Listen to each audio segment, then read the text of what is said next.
Morning, happy Makar Sankranti. ડકો happy. બિચારા મારા નાના જીવભાઈ આજે તો કેટલું બધું કામ કરાયું. એક તો મને મોઢું ધોવા જવાનો કંટાળો આવે એટલે સ્પ્રે બોટલથી મોઢું ધોઈ લે. હું તો આળસુ છું જ. તમે મારી જેવા નહીં બનતા નકર મમ્મી ઘરે મારશે. મને તો ગુલાબી ગાલ કરવા બહુ ગમે. તૈયાર થઈ ગઈ છું. કેવી લાગુ છું આજે? તૈયાર થઈને શું ફાયદો? કંઈ ફોટા પાડો તો મળશે નહીં ને ઉપરથી મારી આ લટ જે મને હેરાન કરે છે પણ મને બહુ ગમે છે. કેમ કે મને સેટ કરવું એ રીતે સેટ પાછી થઈ પણ જાય છે.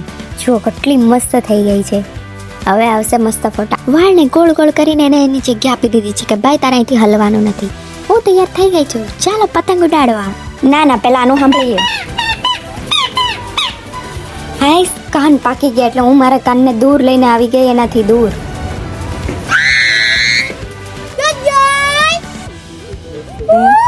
દીવભાઈને પૂછવામાં આવ્યું તમે પતંગ કેમ ચગાવતા નથી? કારણ આપે છે હવા જ નથી.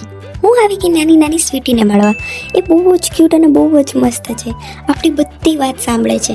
આપણે જે કહીને એમ કરે છે. મને તો બહુ ગમે છે. ફાઇનલી કરમની કઠણે બેહી ગઈ છે એટલે ઉત્તરાયણના દિવસે આપણે કરવાનું છે કામ. એમાં મને મળ્યું છે કામ રોટલીનો લોટ બાંધવાનો. પછી રોટલી મારે જ બનાવવાની છે. હો ભાઈ, હું તો ફટાફટ બધા મરી મસાલા નાખવાડે મીઠું મરચું ખાંડ એવું બધું ન આવે. પછી રોટલી બનાવવાનું ચાલુ કરી દીધું છે. કોને કોને તહેવારમાં મજૂરી કરી છે કમેન્ટ કરજો. ભાઈ મારે તો કરવી પડે. પહેલી વાર કરું છું. અરે યાર, નાના છોકરા બીવડાવતા હોય તો બી જતા હોય તો અમે બિચારા માસૂમ છોકરાઓ, અમારાથી કોઈ બીવે પણ નહીં પાછા. હાય, ગરમી થઈ ગઈ. કાઢી નાખ ભાઈ માસ્ક. મારી આંખ તો થોડીક વાર બંધ થઈ ગઈ હતી. પછી મને યાદ આવ્યું આજે તો ઉત્તરાયણ છે, પતંગ ચગાવવા પડશે. એટલે અડધી ઊંઘમાં હું પહોંચી ગઈ ઉપર. પણ હું તો ચશ્મા જ ભૂલી ગઈ. ઊંઘમાં ભૂલાઈ જાય બધું. એટલે પાછી નીચે આવી.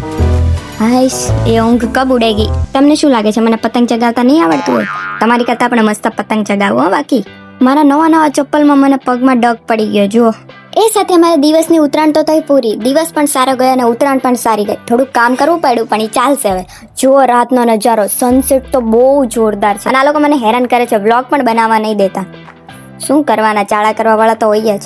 પણ જુઓ સનસેટ કેટલો મસ્ત છે. અને ફોટા આવે બાકી ફટાકડા ફૂટે એટલે રોશની જ કંઈક અલગ લાગે.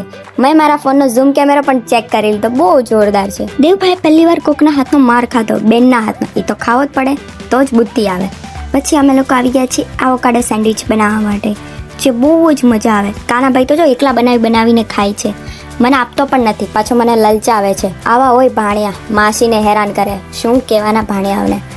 પછી તો મેં આપી દીધી અને લાસ્ટ ધમકી કે ભાઈ પ્રેમથી આપી દેવું છો તારે કે નહીં? તો પછી ભાઈ માની ગયો એટલે આપણને ખાવા મળી ગયું. જો કેટલું સરસ મજાનું બટર, પછી આવોકાડોનો પેસ્ટ અને ચીઝ. બહુ મસ્ત લાગે સેન્ડવિચો. બાકી એક નંબર. રાતે ઘરે જવા નીકળ્યા ત્યાં તો લાઇટ વહી ગઈ. ફાઇનલી બધાને ટાટા બાય બાય કહીને અમે લોકો નીકળી ગયા ઘરે જવા માટે. રસ્તામાં એક તો ઠંડો પવન. મને તો બહુ ઠંડી લાગે, સ્વેટર પહેર્યું છે. તો ઘરે પહોંચીને ભાઈ પીધો મસ્ત કોકો. શિયાળો છે, નાક તો બંધ થઈ જાય. શું કરીએ, ભાવે એ તો ભાવે, પીવું જ પડે. એટલે કોકો પી લીધો, ભલે બધા ખી જાય. એ સાથે અમારો દિવસ થયો પૂરો. મારો વિડીયો ગમે તો લાઈક, શેર એન્ડ સબસ્ક્રાઈબ. જય શ્રી કૃષ્ણ. રાધે રાધે.